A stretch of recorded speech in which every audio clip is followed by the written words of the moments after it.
안녕하세요, 강민철입니다.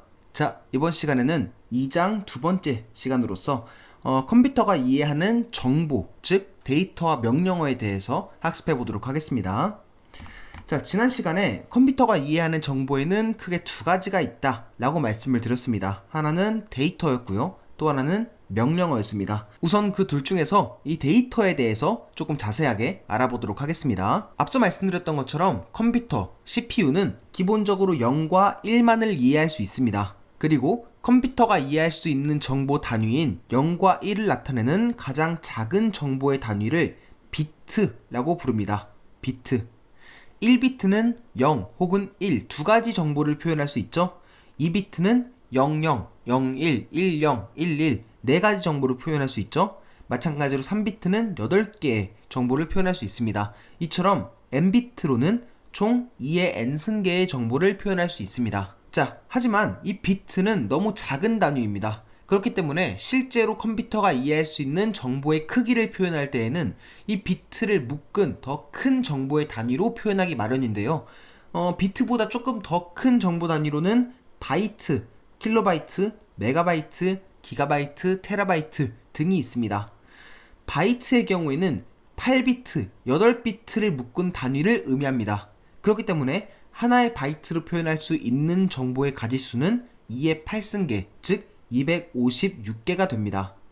그리고 1바이트 이상의 크기인 정보 크기들, 킬로바이트, 메가바이트, 기가바이트, 테라바이트는 각각 이전 단위를 1000개씩 묶은 단위를 의미합니다. 예를 들어서 킬로바이트의 경우에는 이전 단위인 바이트를 1000개 묶은 단위, 메가바이트는 이전 단위인 킬로바이트를 1000개 묶은 단위, 이런 식이죠. 참고로 말씀드리자면 이전 단위를 1024개씩 묶은 단위도 있습니다. 키비바이트, 메비바이트, 기비바이트 등이라고 불려요. 이것과는 다른 단위입니다. 아시겠죠? 자, 비트, 바이트, 킬로바이트, 메가바이트, 기가바이트, 테라바이트는 프로그램 입장에서 바라본 프로그램의 크기를 의미하는데요. 당연한 이야기지만 CPU가 프로그램을 처리할 때 테라바이트씩 처리하지 않습니다. 기가바이트씩 읽어드리고 처리하지 않아요. CPU가 프로그램의 명령어를 한 번에 읽어드리고 처리할 수 있는 정보의 크기도 어느 정도 정해져 있는데 그 정보의 크기를 워드라고 부릅니다. 워드. 워드는 CPU가 한 번에 처리할 수 있는 데이터의 크기를 의미합니다. 참고로 이 CPU가 한 번에 처리할 수 있는 데이터의 반쪽 크기를 하프워드라고도 부르고요. CPU가 한 번에 처리할 수 있는 데이터의 2배 크기를 더블워드라고도 불러요. 아시겠죠? 오늘날의 컴퓨터의 대부분의 워드 크기는 참고로 말씀드리자면 32비트 혹은 64비트입니다. 여기까지 이해 가셨죠? 그쵸? 여기까지가 컴퓨터가 기본적으로 이해하는 데이터의 크기 단위였습니다. 자, 그렇다면 이제부터 본격적으로 컴퓨터가 숫자, 구체적으로 정수와 실수, 그리고 문자를 어떻게 표현하는지 알아보도록 하겠습니다. 자, 컴퓨터가 우선 숫자, 그 중에서 정수를 어떻게 이해하는지 알아보도록 할 텐데요. 요거는 쉽습니다. 그냥 이진수로 이해한다 라고 보시면 됩니다. 이진수란 이진법으로 표현한 숫자를 의미합니다. 그리고 이진법이란 숫자 1을 넘어가는 시점에 자리 올림을 해서 0과 1, 두 개의 숫자만으로 모든 숫자를 표현할 수 있는 수체계를 의미합니다.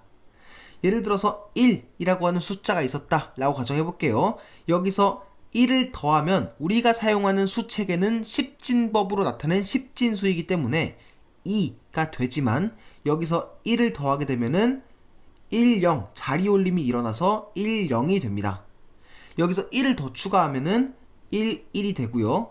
여기서 1을 더 추가하게 되면은 1을 더하게 되면 여기에서 자리 올림이 생기겠죠? 그리고 여기에도 자리 올림이 생길 겁니다. 즉 100이 됩니다. 이처럼 숫자 1을 넘어가는 시점에 자리 올림을 해서 0과 1, 두 개 숫자만으로 모든 수를 표현할 수 있는 수체계를 이진법이라고 부릅니다. 아시겠죠? 아마 많은 분들이 이미 배경지식 삼아서 알고 있는 내용이라고 생각해요. 자, 근데 이러한 이진수, 이러한 이진법에는 단점이 있습니다. 단점. 어떤 단점이 있냐면 표현하고자 하는 숫자의 길이가 너무 쓸데없이 길어질 수도 있다는 단점이 있습니다. 가령 예를 들어서 십진수 128이라고 하는 숫자가 있었다 라고 가정해 보겠습니다. 자, 이 숫자를 이진수로 표현하려면 100000000 총 8자리의 숫자가 필요할 수 있습니다. 총 3자리만으로 표현할 수 있는 이러한 숫자를 표현하기 위해서 8자리씩이나 소요하게 된다면 그거는 그거 자체로 너무 큰 낭비라고 볼 수 있겠죠. 그렇기 때문에 이러한 단점을 보완하고자 컴퓨터가 이해하는 정보를 표현할 때에는 이진수와 더불어서 16진수도 많이 활용이 됩니다. 짐작하실 수 있다시피 16진수는 16진법으로 표현된 숫자를 의미하는데요. 16진법이란 숫자가 16을 넘어가는 시점에서 자리올림을 하는 수체계를 의미합니다. 10진수로 10, 11, 12, 13, 14, 15는 각각 A, B, C, D, E, F로 표기한다 라고 보시면 됩니다. 10진수, 즉 우리가 평소에 사용하는 수체계와 16진수를 비교해서 한번 생각해 보세요. 10진수로 10이라고 표현하는 수를 16진수에서는 A라고 표현하고 11을 B, 12를 C, 13을 D 이런 식으로 표현한다는 것을 알 수가 있습니다. 그리고 16으로 넘어가는 시점에서 자리올림이 이루어진다는 것을 볼 수가 있어요. 그래서 16진수 1, 0은 10진수 16과 같습니다. 아시겠죠? 이 수업 전반에서, 이 책 전반에서 이러한 16진수 기반의 표현들을 아주 많이 접하실 수 있을 겁니다. 실제로 컴퓨터가 이해하는 정보를 표현하기 위해서 이진수로 표현하는 경우도 많지만 16진수로 표현하는 경우가 굉장히 많습니다. 단적인 예시로 네트워크 시간에 배우시겠지만 맥 주소 체계도 기본적으로 16진수로 표현되고요.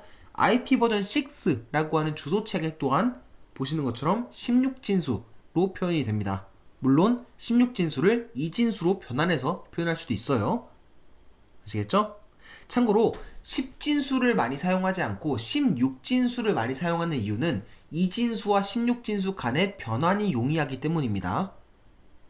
아시겠죠? 자, 여기까지가 컴퓨터가 이해하는 숫자, 그 중에서 정수를 표현하는 방법이었습니다.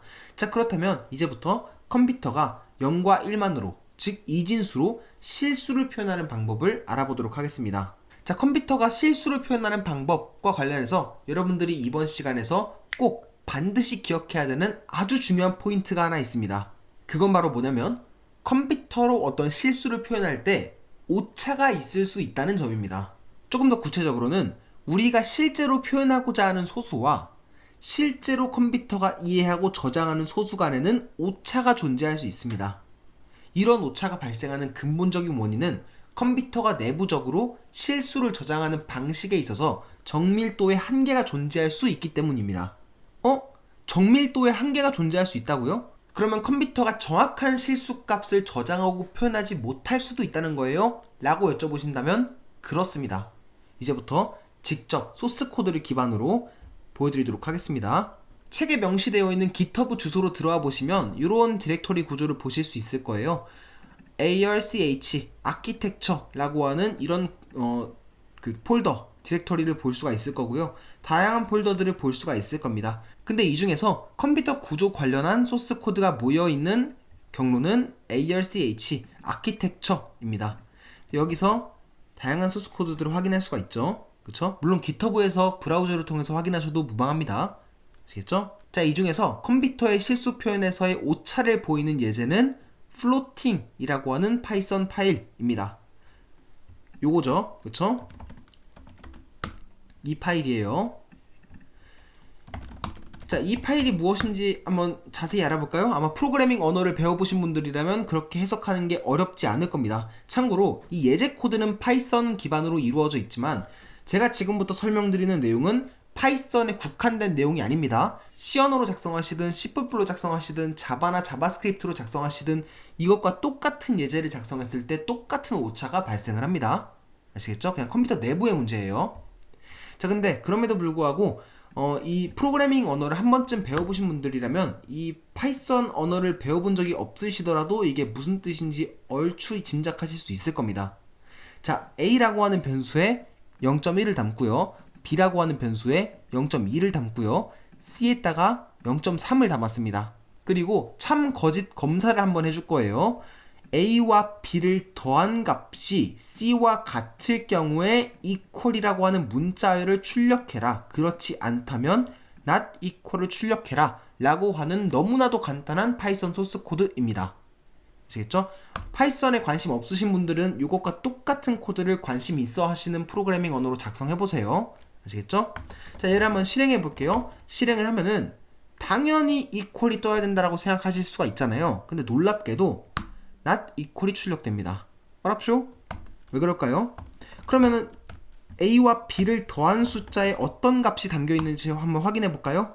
a에다가 0.1을 담고요. b에다가 0.2를 담아 볼게요. 그리고 a 더하기 b 값을 확인해 보겠습니다. 어잉? 이상한 값이 담겼죠? 오차가 있죠? 그쵸? 정밀도의 한계가 존재한다 라는 점을 알 수가 있을 겁니다. 아시겠죠? 이처럼 컴퓨터가 내부적으로 실수를 표현하고 저장할 때에는 정밀도의 한계 때문에 어느 정도 오차가 존재할 수 있습니다. 아시겠죠? 자, 그렇다면 컴퓨터가 내부적으로 실수를 어떻게 저장하는지를 알아야지 이러한 오차가 왜 발생하는지를 짐작할 수가 있겠죠? 자, 그러면 이제부터 컴퓨터가 실수를 어떻게 저장하고 관리하는지 알아보도록 하겠습니다. 자, 컴퓨터는 내부적으로 실수를 저장할 때 부동소수점이라는 방식으로 저장을 하게 됩니다. 부동소수점이라는 용어는 고정소수점이라는 용어의 반대말인데요. 말 그대로 소수점이 고정되어 있지 않고 떠다닌다, 옮겨 다닐 수 있다, 유동적으로 고정되어 있지 않고 얼마든지 옮겨 다닐 수 있다 라는 점에서 부동소수점이라는 이름이 붙었습니다. 예를 들어서 10진수 123.123이라고 하는 소수가 있었다 라고 가정해 볼게요. 이 소수를 부동소수점 방식으로 표현하게 된다면 사실상 무수히 많은 방식으로 소수를 표현할 수가 있습니다. 소수점이 얼마든지 움직일 수가 있으니까요. 예를 들어서 123.123이라고 하는 소수는 이런 식으로도 표현할 수가 있을 것이고요. 똑같은 수를 이런 식으로도 표현할 수가 있겠죠. 이처럼 소수를 표현할 때 소수점이 고정되어 있지 않고 얼마든지 유동적으로 움직일 수 있는 소수 표현 방식을 부동소수점이라고 부릅니다. 자, 근데 이때 이 m 곱하기 10의 n승에 있어서 이 n에 해당하는 숫자를 지수라고 부르고요. exponent라고 부르고요. 이 m에 해당하는 수, 즉 이만큼에 해당하는 이 부분에 해당하는 수를 가수라고도 부릅니다. significant라고도 불러요. 여기까지 이해 가셨죠? 그쵸? 자, 10진수 소수를 이러한 꼴로 표현할 수 있는 것처럼 2진수 소수는 이러한 꼴로 표현할 수 있습니다. 사실상 밑만 다르게 표현할 수 있다 라고 기억하셔도 무방해요. 아시겠죠? 자, 예를 들어서 10진수 소수 107.6640625라고 하는 다소 복잡해 보이는 소수가 있었다 라고 가정해 보겠습니다. 이 소수를 이진수로 표현한다면 이렇게 표현할 수가 있습니다. 참고로 10진수 소수를 2진수 소수로 변환하는 방법도 있는데 그거는 이번 수업 시간 때 굳이 다루진 않겠습니다. 그냥 계산기 쳐보시면 돼요. 아시겠죠? 이게 이렇게 변환된다. 이거는 그냥 계산기로 확인해 보시길 바랍니다. 자, 어쨌든 이러한 이진수 또한 이러한 꼴로 표현할 수가 있습니다. 소수점이 고정되어 있지 않은 부동소수점 방식으로 표현할 수가 있어요. 예를 들어서 이런 식으로도 표현할 수가 있겠죠? 그쵸? 1.뭐뭐뭐에 2의 6승을 더한 만큼의 숫자로 표현할 수가 있겠죠? 혹은 이런 식으로도 표현할 수가 있을 겁니다. 여기까지 이해 가셨죠? 그쵸? 쉽게 말씀드리자면 이 지수 있죠? 지수. 이 지수가 양수일 때에는 이 소수점을 왼쪽으로 이동한 횟수라고 보시면 되고요. 원래는 소수점이 여기 있었잖아요.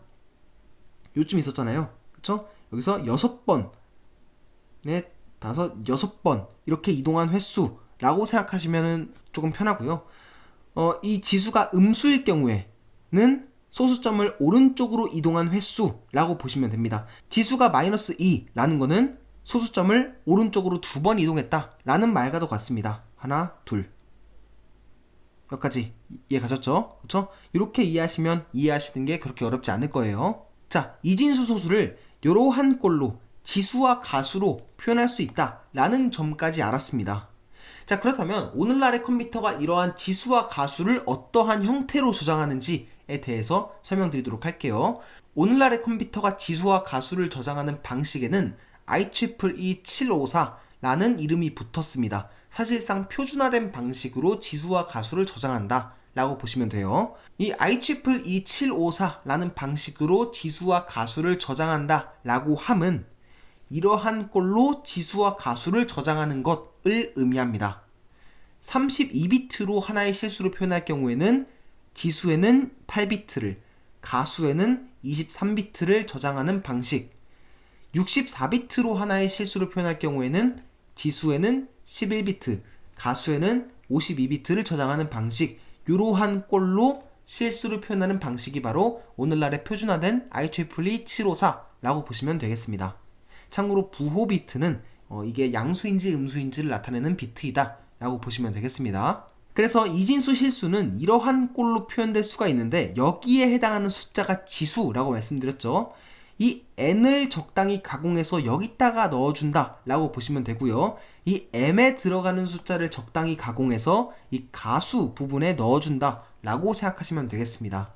자, 그러면 방금 전에 제가 말씀드린 그 적당히 가공해서가 무슨 뜻인지 조금 더 자세히 알아보도록 할게요. 자, 우선 소수가 이렇게 규격화된 방식으로 저장이 되려면 가수 부분이 통일되어 있어야 됩니다.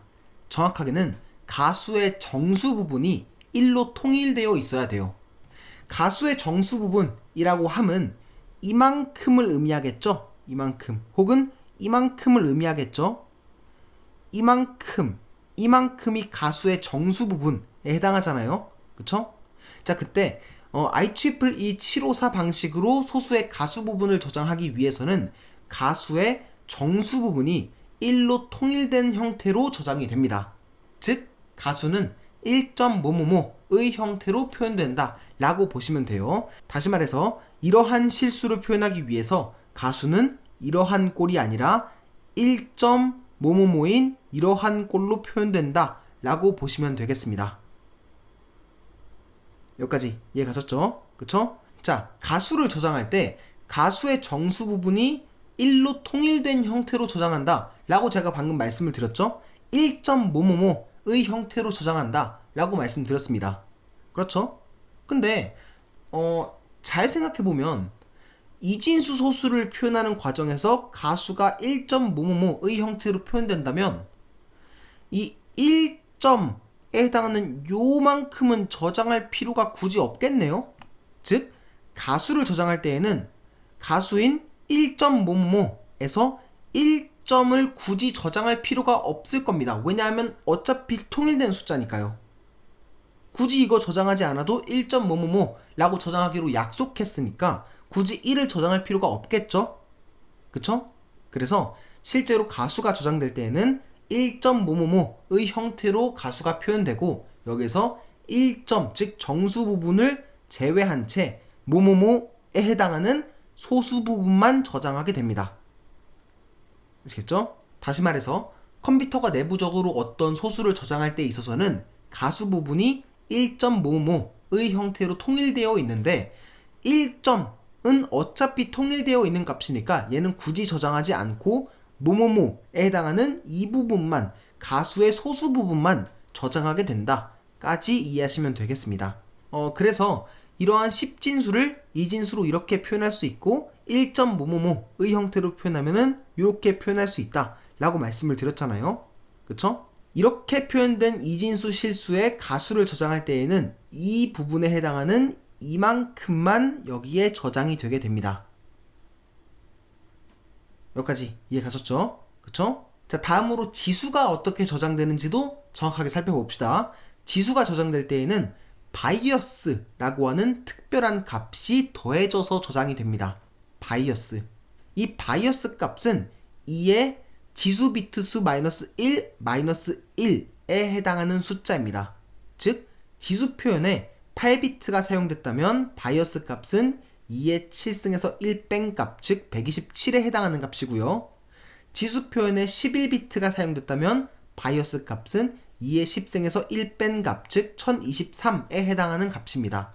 지수를 저장할 때에는 이러한 바이어스 값이 더해져서 저장된다 라고 보시면 돼요. 가령 예를 들어서 이러한 이진수를 32비트, 지수를 표현할 때 8비트를 소유하는 32비트 실수로 저장을 한다 라고 가정을 한다면 127에다가 이 지수인 6을 더한 133 이진수로 표현하면은 이러한 값이 지수 부분에 저장되게 됩니다.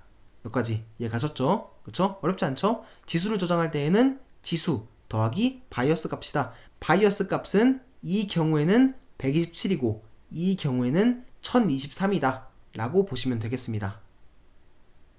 되시죠? 그쵸? 그래서 최종적으로 10진수 107.6640625 라고 하는 소수가 실수로 저장될 때 32비트 실수로 저장될 때에는 이러한 형태로 저장되게 됩니다. 자, 실제로 이러한 꼴로 저장되는지는 당연하게도 소스 코드를 기반으로 직접 관찰해 볼 수가 있습니다. 간단한 파이썬 코드로 확인해 볼 수가 있는데요. 참고로 여기서 사용된 파이썬 코드의 구체적인 문법은 중요하지 않습니다. 이렇게 저장될 수 있다. 그리고 이거를 직접 내가 눈으로 확인해 볼 수도 있다 정도로만 이해하기 위한 예제이기 때문에 여기에는 문법 한 줄 한 줄을 다 알 필요 없습니다. 파이썬 수업이 아니니까요. 아시겠죠? 자, decimal to binary 라고 하는 파이썬 파일이 있을 겁니다. 이 파이썬 파일이에요. 알겠죠? 10진수 107.6640625 라고 하는 숫자를 실수로 표현할 텐데 바이트로 출력할 거다. 그리고 걔를 16진수로 출력할 거다 라고 하는 파이썬 코드, 한 줄짜리 파이썬 코드 라고 보시면 되겠습니다. 얘를 실행해 보면은 결과는 다음과 같거든요. 직접 확인해 보시면 아시겠지만 이 출력 결과인 이 16진수는 이 이진수, 이렇게 표현된 이 이진수와 완벽히 같은 값입니다. 여기까지 이해 가셨죠? 그쵸? 자, 컴퓨터는 이렇게 내부적으로 실수를 저장한다 라고 정리하시면 되겠습니다. 자, 그렇다면 가장 처음에 제가 설명드렸던 그 오차 얘기로 다시 넘어와 보도록 할게요. 컴퓨터가 어떻게 실수를 표현하고 저장하는지 알았습니다. 자, 그렇다면 우리가 이해하고 저장하는 10진수를 컴퓨터가 이진수로 저장할 때 왜 그런 오차가 발생하는 걸까요? 사실은 이 장표에서 약간의 귀띔이 있기는 했습니다. 10진수 소수를 표현할 때에는 이러한 꼴로 표현할 수 있다. 그리고 이진수 소수를 표현할 때는 이러한 꼴로 표현할 수 있다 라고 말씀드렸죠. 근데 생각해 볼까요? 이러한 꼴로 표현할 수 있는 모든 실수가 정확히 이런 꼴로 다 맞아떨어지게 변환이 될까요? 꼭 그렇지는 않습니다. 10진수 소수를 우리가 이해하고 표현하는 10진수 소수를 이진수로 표현할 때 10진수 소수와 이진수 소수의 표현이 딱 맞아떨어지지 않을 수가 있어요. 예를 들어서 3분의 1이라고 하는 분수를 생각해 볼까요? 이 3분의 1이라고 하는 분수를 이러한 꼴로 표현한다면 아주 간단하게 표현할 수가 있습니다. 1 곱하기 3-1 이런 식으로 아주 간단하게 표현할 수가 있어요. 근데 이 분수를 10진수로 표현할 경우에 10진수 소수로 표현할 경우에는 딱 맞아떨어지게 변환되지 않습니다. 무한히 많은 소수점이 필요해요. 이 분수를 이러한 꼴로 표현하기 위해서는 무한히 많은 소수점이 필요합니다. 마찬가지로 10진수 0.1이라고 하는 소수가 있었다 라고 가정을 해볼게요. 이 10진수 소수는 이러한 꼴로 아주 간단하게 표현할 수가 있습니다. m에다가 1 넣고 n에다가 마이너스 1 넣으면 되니까요. 근데 이 같은 10진수 소수를 1.뭐뭐뭐 곱하기 2의 n승, 아까 전에 제가 말씀드렸던 이런 꼴로 표현하고자 한다면 딱 맞아떨어지지 않을 수가 있습니다. 때로는 무한히 많은 소수점이 필요한 경우도 있어요. 컴퓨터의 저장 공간은 당연하게도 한정적이죠. 딱 맞아떨어지지 않은 소수의 경우에, 즉 무한히 많은 소수점이 필요할 경우에 그것들을 모두 저장할 수는 없을 겁니다. 따라서 이러한 경우에는 일부 소수점을 생략해서 저장하게 되는데, 그래서 앞에서와 같은 오차가 발생하는 겁니다.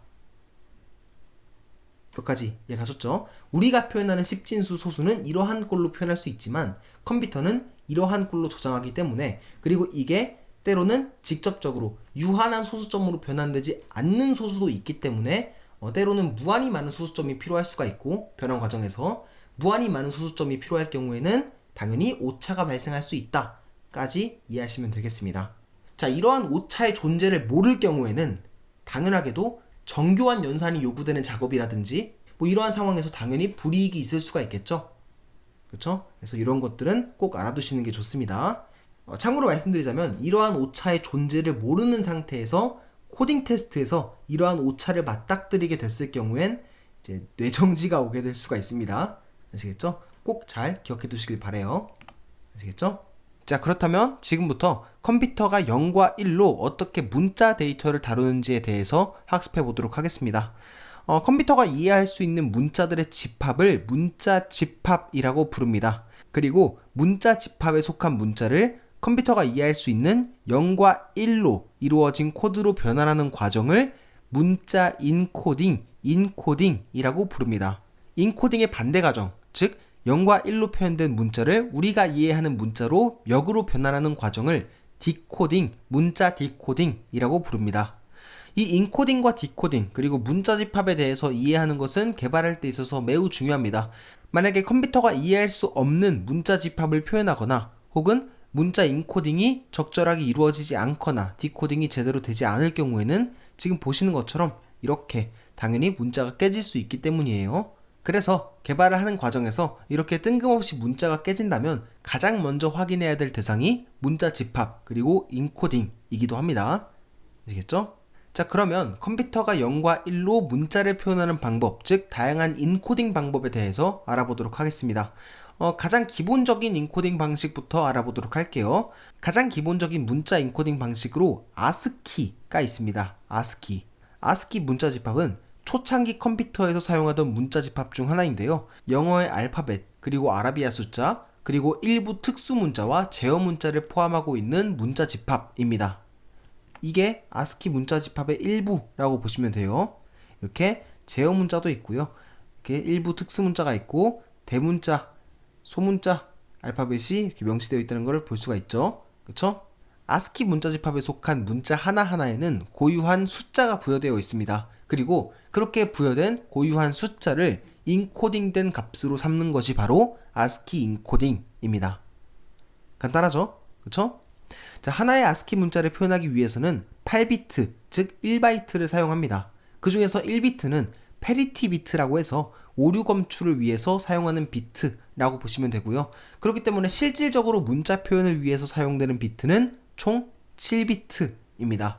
따라서 아스키 문자 집합으로 표현할 수 있는 총 문자 가지수는 2의 7승, 즉 128개라고 보시면 되겠습니다. 아시겠죠? 그리고 방금 말씀드렸던 것처럼 아스키 코드, 아스키 인코딩 방식은 어떻게 이루어지냐면 아스키 문자들에는 0부터 127까지의 숫자 중 하나의 숫자가 고유하게 대응되어 있는데 그렇게 고유한 숫자를 인코딩된 값으로 삼는 것이 바로 아스키 인코딩이다 라고 보시면 되겠습니다. 아시겠죠? 예를 들어서 대문자 A의 경우에는 10진수 65라고 하는 숫자가 대응되어 있죠. 그쵸? 이 값을 인코딩된 값으로 삼는 거예요. 이진수로 따지면 이렇게 됩니다. 소문자 A의 경우에는 97이라고 하는 숫자가 부여되어 있죠. 이 값을 인코딩된 값으로 삼는 게 아스키 인코딩이라고 보시면 되겠습니다. 아시겠죠? 참고로 문자 인코딩의 맥락에서 코드 포인트라고 하는 용어가 있는데 이 코드 포인트는 문자에 부여된 고유한 값을 의미합니다. 이런 것들을 코드 포인트라고 불러요. 아시겠죠? 자, 아스키 문자 집합은 아주 간단하게 인코딩이 가능하다는 장점이 있지만 단점도 있습니다. 표현할 수 있는 문자의 가지수가 너무 적다는 단점이 있어요. 단적인 예시로 한글을 표현할 수가 없죠. 그쵸? 한글뿐만 아니라 다른 여러 나라의 언어들도 표현할 수가 없습니다. 그렇기 때문에 각자 다른 언어를 지원하는 국가마다 각자 다른 인코딩 방식이 도입되었는데 대한민국의 경우에는 한글 인코딩 방식 중에 하나로 EUCKR을 사용하는 경우가 많습니다. 아시겠죠? EUCKR은 아스키 코드는 한글을 표기할 수 없기 때문에 등장한 한글 인코딩 방식 중 하나라고 보시면 되겠습니다. 이러한 문자 집합을 기반으로 하는 인코딩 방식이라고 보시면 되고요. 아스키 문자를 표현할 때는 1바이트를 사용하지만 하나의 한글 글자를 표현할 때에는 총 2바이트 크기의 코드를 부여합니다. 16진수로 2바이트 크기의 데이터를 표현하려면 몇 개의 숫자가 필요해요? 4개의 숫자가 필요하죠. 2의 4승 하면은 16이니까요. 따라서 EUCKR로 인코딩된 한글 글자 하나는 4자리 16진수로 표현할 수 있습니다. 자, EUCKR의 인코딩 방식은 아스키와 완벽하게 똑같습니다. 한글 글자마다 고유하게 부여되어 있는 숫자가 있습니다. 이렇게 한의 경우에는 이행에 이열에 대응되죠. 이런 식으로 C7D1 이라고 하는 숫자가 대응되어 있어요. 예를 들어 글이라고 하는 문자의 경우에는 B1, D, B라고 하는 고유한 숫자가 대응되어 있습니다. 이처럼 한글 문자 하나하나에 고유한 숫자가 부여되어 있는데 그렇게 부여된 고유한 숫자를 인코딩된 값으로 삼는 것이 EUCKR의 인코딩 방식이라고 보시면 되겠습니다. 당연히 짐작하실 수 있다시피 아스키 코드도 마찬가지고 EUCKR도 마찬가지고 다양한 프로그래밍 언어의 소스 코드로 직접 확인해 볼 수가 있습니다. 여기서는 대표적으로 EUCKR의 인코딩 방식을 실습을 통해서 알아보도록 할까요? 방금 전에 한이라고 하는 한글에 부여되어 있는 고유한 수는 C7D1이라고 말씀드렸고 글이라고 하는 한자에 부여되어 있는 고유한 숫자는 B1DB라고 말씀드렸죠. 그리고 이 값을 그대로 인코딩된 값으로 삼는 것이 EUCKR이라고 말씀드렸습니다. 자, 파이썬을 기반으로 실제로도 그러한지 인코딩된 값을 확인해 보도록 하겠습니다. 자, EUCKR이라고 하는 파이썬 파일에 있는 내용을 돌려보도록 하겠습니다. 계속 강조드리는 내용이기는 하지만 이게 파이썬 문법이 중요하진 않습니다. 여러분들께서 파이썬에 얼마나 능숙한지조차도 중요하지 않아요. 그냥 컴퓨터 과학적 지식들을 다양한 프로그래밍 언어로 실습해 볼 수 있다는 것에 의의가 있습니다. 아시겠죠? 만약에 다른 프로그래밍 언어에 관심이 있으시다면 그 프로그래밍 언어에 똑같은 소스 코드를 작성해 보시길 바랍니다. 아시겠죠? 어렵지 않아요. 다른 프로그래밍 언어 예제도. 자, 이걸 한번 실행해 볼게요. EUCKR 실행하면은 아까와 동일한 인코딩 값이 출력되는 걸 확인할 수가 있죠. 그쵸? 자, 이렇게 EUCKR 인코딩 방식, 즉 한글 인코딩 방식을 학습해 봤는데요. EUCKR 인코딩 방식에도 문제는 있습니다. 어떤 문제가 있냐면 표현할 수 있는 한글의 가지수가 아직은 너무 좀 부족하다는 단점이 있습니다. 이게 EUCKR 인코딩 방식을 이용하면 총 2350개 정도의 한글 단어를 표현할 수 있다 라고 알려져 있습니다. 근데 이 2350개 정도 되는 한글 단어가 많다고 느끼실 수도 있지만 어떻게 보면 그렇게 많은 것은 아닙니다. 여전히 표현되지 못하는 한글 단어도 너무너무 많아요. 엄연히 한글 글자이지만 인코딩이 지원하지 않아서 표현할 수 없다 라고 하는 이 문제는 어떻게 보면 되게 단순한 문제처럼 보일 수 있지만 굉장히 큰 문제를 야기할 수도 있는 문제이기도 합니다. 자, 그래서 생겨난 것이 바로 유니코드 문자 집합입니다. 유니코드는 한글의 다양한 문자를 포함해서 EUCKR에 비해서 훨씬 더 많은 언어, 우리가 평소에 사용하는 대부분의 나라의 언어들은 사실상 거의 다 포함된다 라고 보셔도 됩니다. 훨씬 더 많은 언어, 그리고 특수 문자, 화살표, 심지어는 이모티콘까지 코드로 표현할 수 있는 통일된 문자 집합이라고 보시면 됩니다. 이 다국어를 지원할 수 있는 단일한 문자 집합이 생겨났다라는 점은 굉장히 큰 의의가 있습니다. 이렇게 통일되어 있는 커다란 문자 집합이 없다면 다국어 서비스를 지원할 때 한국어를 위한 한글 인코딩, 독일어를 위한 독일 인코딩, 중국어를 위한 중국 인코딩, 영어를 위한 영어 인코딩, 이런 식으로 나라마다 지원하는 인코딩을 전부 다 준비해 놓고 다 따로 적용을 해줘야 되거든요. 이 작업이 생각보다 번거로울 수가 있습니다. 근데 다국어를 지원하는 이러한 통일된 문자 집합이 있다면 통일된 문자 집합으로 통일된 인코딩 방식을 채택할 수 있기 때문에 굉장히 높은 효용성을 지닙니다. 그렇기 때문에 이 유니코드는 오늘날의 컴퓨터가 문자 데이터를 인식하는 방식, 문자 인코딩 방식에 있어서 굉장히 큰 영향을 차지하고 있습니다. 아시겠죠? 꼭 잘 이해해 두시면 좋아요. 자, 방금 말씀드렸던 것처럼 유니코드가 대부분의 언어를 지원하기 때문에 국가별로 다른 문자 집합과 인코딩 방식을 준비할 필요가 없어졌다 라고 보시면 되겠습니다. 그래서 현대 가장 많이 사용되는 표준 문자 집합이라고 보시면 되고요. 이 유니코드에도 아스키 코드나 EUCKR처럼 문자마다 고유한 값이 코드가 부여되어 있습니다. 문자마다 코드 포인트가 부여되어 있어요. 예를 들어서 한의 경우에는 DOOC라고 하는 16진수가 부여되어 있고요. 글의 경우에는 AE00이라고 하는 16진수가 부여되어 있습니다. 자, 근데 아스키 코드나 EUCKR에서는 문자에 부여된 값을 그대로 인코딩된 값으로 삼았었죠. 근데 유니코드는 문자에 부여된 고유한 값, 즉 코드 포인트를 그대로 인코딩된 값으로 삼지 않습니다. 이 값을 여러 인코딩 방식을 거쳐서 그 결과를 인코딩된 값으로 삼습니다. 그 인코딩 방식의 대표적인 종류에는 UTF-8, UTF-16, UTF-32가 있습니다. 다시 말해서 유니코드는 글자에 부여된 값 자체를 인코딩된 값으로 삼지 않고 이 값을 다양한 방법으로 인코딩한다. 그리고 그 다양한 방법에는 이러한 것들이 있다 라고 정리하시면 되겠습니다. 자, 실습을 통해서 유니코드와 이러한 인코딩 방식을 알아볼까요? 방금 전에 한 그리고 글에는 고유한 값, 즉 코드 포인트가 부여되어 있다 라고 말씀드렸죠. 그 코드 포인트를 출력하는 간단한 파이썬 코드를 실행해 보도록 하겠습니다. 굉장히 짧죠? 그렇죠? 그리고 유니코드는 이제 다른 프로그래밍 언어로도 학습하면 좋다고 생각해서 이 자바 기반의 소스 코드도 만들어 놨습니다. 이걸 직접 한번 확인해 보도록 할게요. 그러니까 유니코드 코드 포인트 라는 파이썬 파일이었죠. 사실상 이거 두 줄입니다. 이거를 16진수로 출력해라. 이렇게 하면은 코드 포인트가 나옵니다. 유니코드 코드 포인트. 0x는 16진수라는 뜻이고요. 아까 그 예시와 그대로 똑같이 잘 나오죠. 그쵸? 자, 자바도 마찬가지입니다. 코드 포인트 add, 코드 포인트 add 이라고 하는 메서드를 적용하고 to hex string 16진수 문자열로 변환한 다음에 얘를 대문자로 출력하도록 했어요. 이렇게 작성된 코드를 컴파일해서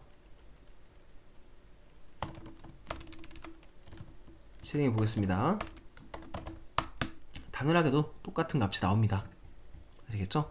이처럼 유니코드 문자 집합의 값은 여러 프로그래밍 언어의 소스 코드로 확인해 볼 수 있다 까지 이해하시면 되겠고요. UTF-8, UTF-16, UTF-32 각각의 자세한 원리는 시간 관계상 설명드리진 않고 이것들이 어떻게 인코딩 될 수 있는지 소스 코드를 통해서 확인해 보도록 하겠습니다. 짐작하실 수 있다시피 이 8, 16, 32는 인코딩된 총 길이와 연관되어 있는 값입니다. 이 순서대로 길어진다 라고 보시면 돼요.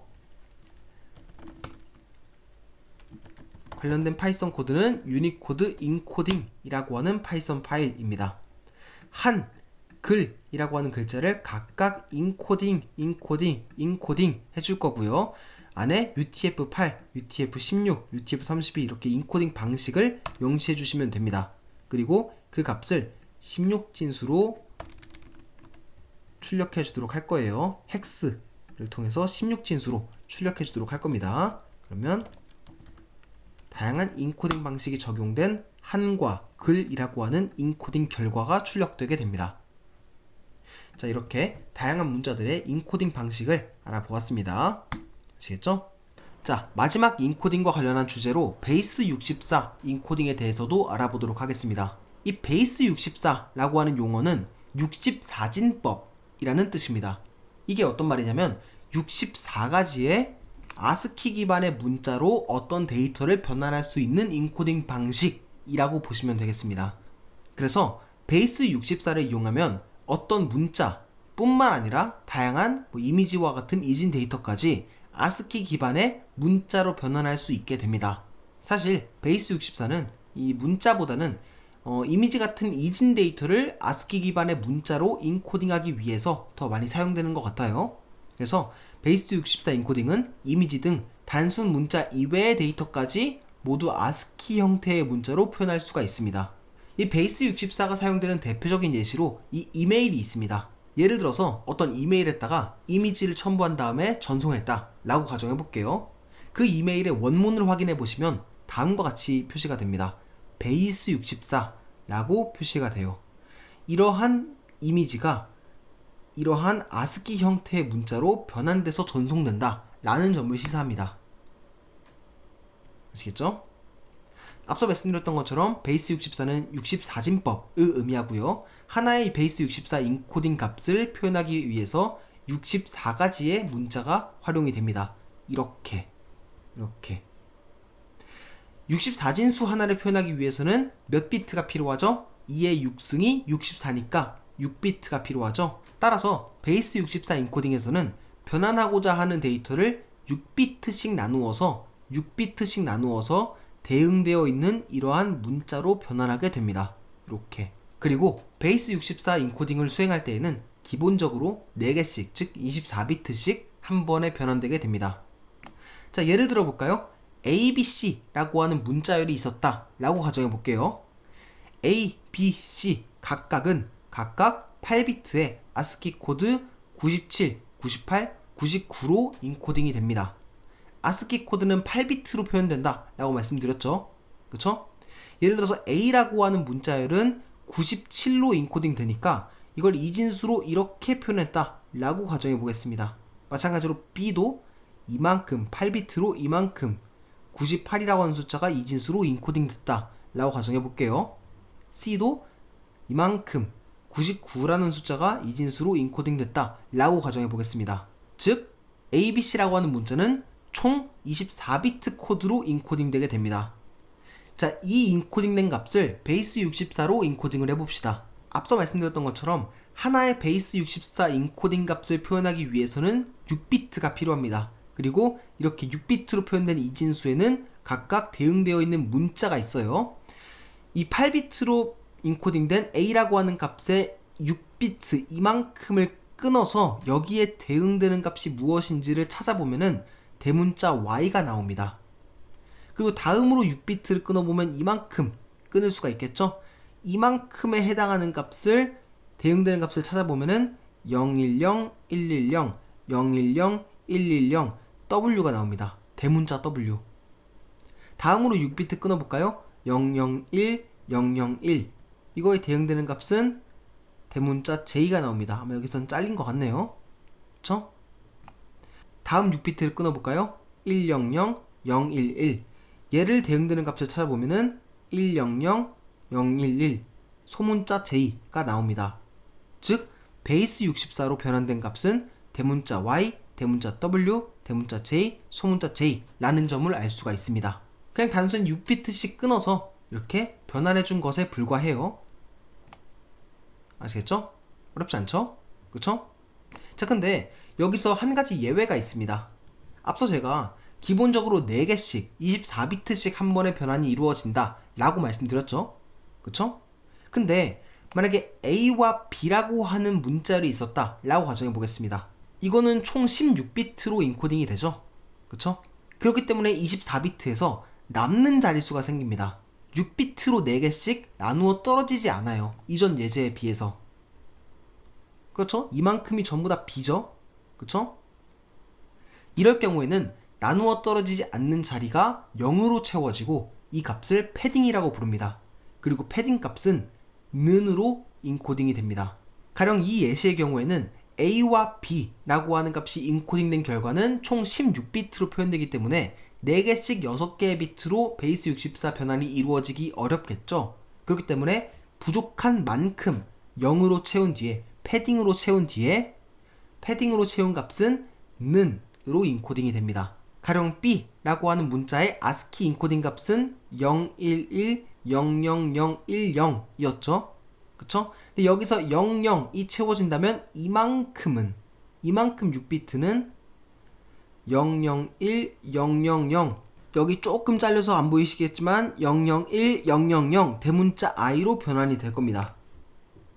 그쵸? 그리고 남은 패딩 값은 는으로 인코딩이 되게 됩니다.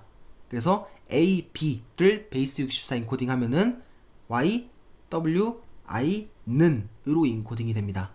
참고로 이 베이스 64 인코딩을 하게 되면은 이렇게 는으로 인코딩 되는 경우가 생각보다 굉장히 많습니다. 그래서 인코딩된 결과를 딱 봤을 때 뭔가 는 기호가 많이 보인다? 라고 하면은 거의 10중 8구 베이스 64 인코딩일 겁니다. 아시겠죠?